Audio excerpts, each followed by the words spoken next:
guys? Welcome back to the Mic Check Podcast. This is T Word. Thanks for tapping in. Today we're talking about Vergil Ortiz Jr. and Eimantas Stanionis in their WBA regular welterweight title that was on the line in their July 8th fight. Before we get into the video, don't forget to like, comment, and subscribe. We appreciate your feedback. All right, so this video is coming out a little bit late because I had to re-record it.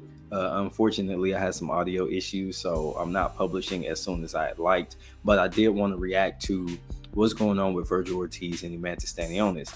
This fight is snake-bitten in a major way, and it's been postponed again because earlier this week, Vergil Ortiz didn't even make it to the venue, basically, and didn't make it for weigh-ins, didn't make it for press conference. He passed out and had to be rushed to the hospital. And now the fight has been postponed again.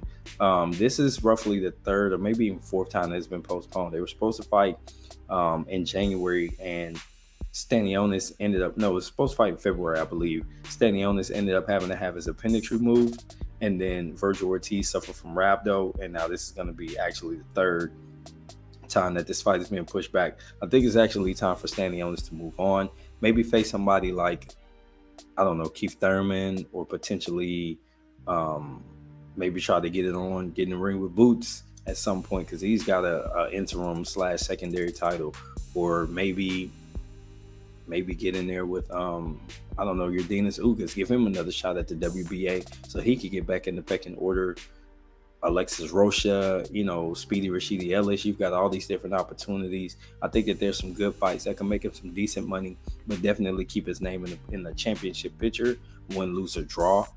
As far as Vergil goes, I feel like this is an indication that he needs to move up in weight. He's got more of a big boy build, I guess you could call it.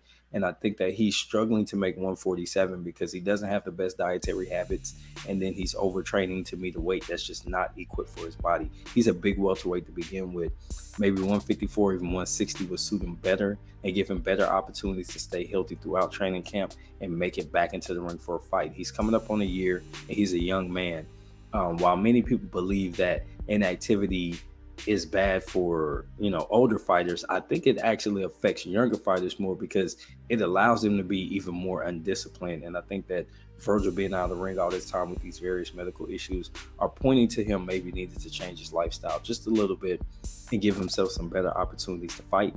I can't wait to see him in the ring again. I need him to get there, and I feel bad for Stanionis because after his medical situation, now he's got an opponent and he's got to feel some type of empathy because he had to delay the fight first, and now his opponent continues to delay the fight. So I think it's just time for both guys to move on to something else. Vergil at 54 against Boots would be awesome because I know that they were trying to line up. They both were fighting on the same day, and then people were going to have that discussion.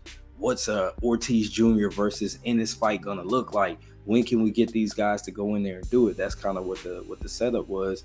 And I think that maybe this is going to happen at 154, 160 when these guys are nearly 30 and probably peaking, as long as Vergil doesn't have to retire. I'm not going to put him in the old folks home and say that he's just not built for boxing. I believe that it's just some lifestyle and some habit changes that need to occur. And we'll see him come back at 110%. Take it from T, Coach T. I think that Vergil can get better. He just needs to get out of 147 and go ahead and listen to his body. But would love to get your thoughts. Unfortunate this fight has been postponed again. Hopefully they just cancel the thing and just both parties move on. But anyway, would love to get your thoughts, guys. This has been T for the Mic Check Podcast. Until the next time, I am out. Peace.